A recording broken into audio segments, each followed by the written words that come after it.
welcome back to Rocky Top Rundown, your home for all things Tennessee athletics. I'm Alli Seaton, that's William Pattison, and we're here to give you this weekend's rundown.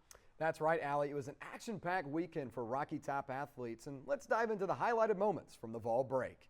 Starting with the Lady Vols soccer team kicking off the weekend with a 1-0 conference win over Mizzou. Jada Thomas recorded the lone goal, her 40th career score, putting her 3 shy of the all-time record. After their 4-set loss to Ole Miss on Friday, the volleyball team turned around and swept Mississippi State and Starkville on Sunday to keep their SEC record at 500. On the tennis course, the Lady Vols traveled west to USC, where 4 players combined for 7 victories in single and double play. Lastly, Tennessee golfer Lance Simpson finished top 5 for the 3rd straight tournament at the Fighting Irish Classic, shooting 3 under for the contest.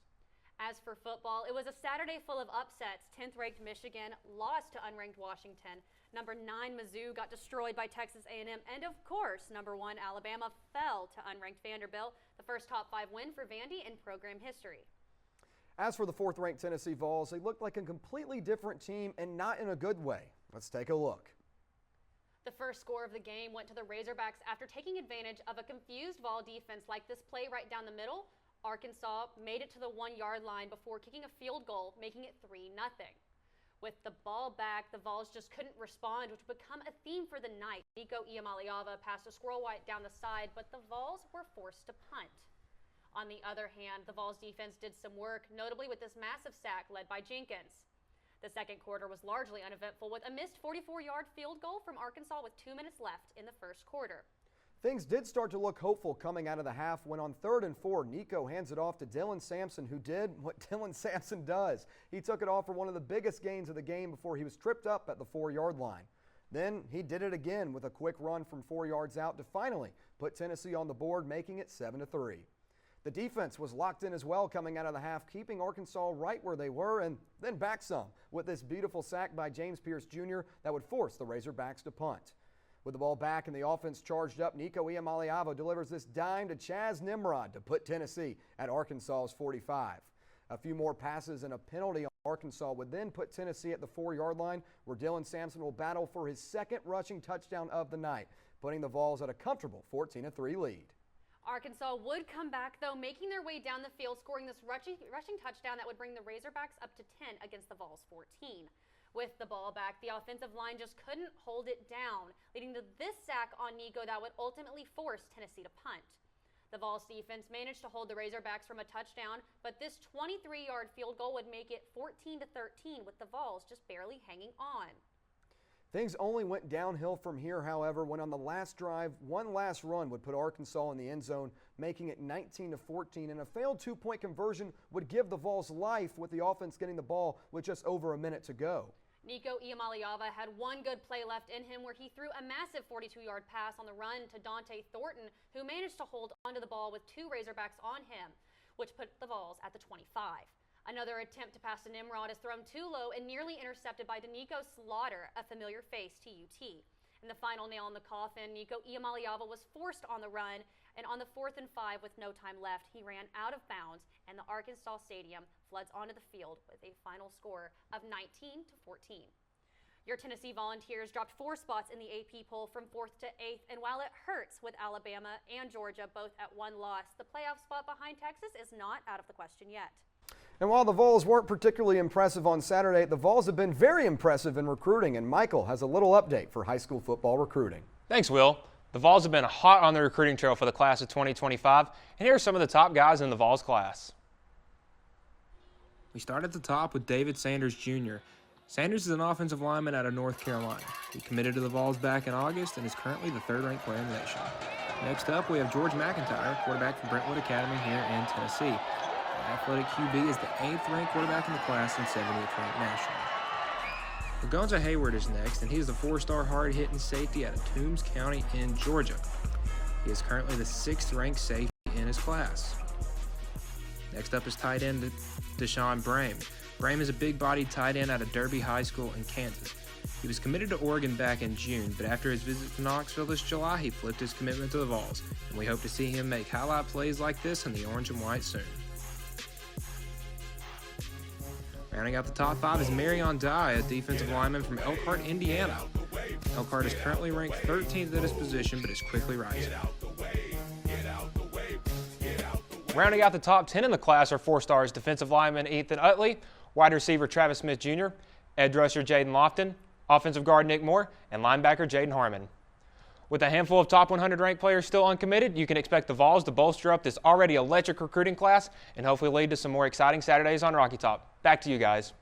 Thanks, Michael. Great stuff as always. The wait is over. This Saturday, the Vols return to action right here in Neyland Stadium, ready to face off against Florida at 7 p.m. Eastern Time under the lights of Neyland Stadium. That's right, Will. It's going to be a thrilling game. Make sure to show up in your best checkerboard gear and get ready to rock Neyland. Speaking of rocking, it's been a bit of a roller coaster when we faced Florida in recent years. Last season, we took a tough loss, 29-16, and the year before, we just squeezed out the win at 38-33. This matchup is one Vol fans have been waiting for all season. What are you expecting from this team, or what are you looking for? Yeah, well, I think it's very important to move on from last week. Obviously, didn't go as planned. You lose on the road to an unranked Arkansas team, but you've got to put that in the rearview mirror. There's still a lot to play for, still a lot ahead of you for this season. So when I look at this matchup on Saturday, first off, Tennessee has got to control the defensive line of scrimmage. When you look at Florida's games in the past, they've struggled against Miami and Texas A&M, 2 really good defensive fronts. That's made life hard for quarterbacks Graham Mertz and DJ Lagway. If Tennessee's deep, 12-person deep defensive line is able to do that on Saturday, I think they're going to have a lot of success, and Florida's going to have a hard time moving the football down the field. Now, look, the offense is a whole different story. Have not seen the tempo, have not seen the aggression, especially last weekend against Arkansas. You're going to have that in front of your home crowd. Get stuff down the middle of the field. That's been kind of abandoned by this Tennessee offense over the last couple of weeks. These 3-man odd fronts that these SEC teams have been throwing at Tennessee seems to be tripping this team up. That's got to improve. They've got to make adjustments, and this offense has to get back to the Josh Heupel offense that we knew and loved in 2022. So that's got to be improved. And then execution. Alli, on Saturday, I was sitting there in the stands. I could have brought a bingo card of all the different penalties that Tennessee had. Running into the punter, ineligible receiver downfield, holding, all these different execution issues. You've got to play a cleaner game, especially in front of your home crowd where they're already helping out. And then, if you're not executing, it's going to be hard to win a football game. So control the line of scrimmage defensively. Let's get it going offensively, more tempo, more aggression, and execute to perfection. In front of a Neyland Stadium that's going to be rocking. How do you think that's going to impact this game? Listen, I mean, it's checkerboard, and we're all so excited. It's another way for fans to feel even more included with Tennessee. And honestly, if I was another team coming in, I'd be intimidated because us Vol fans, we take it seriously. Yes. There's a website for a reason. We type in our seat for a reason.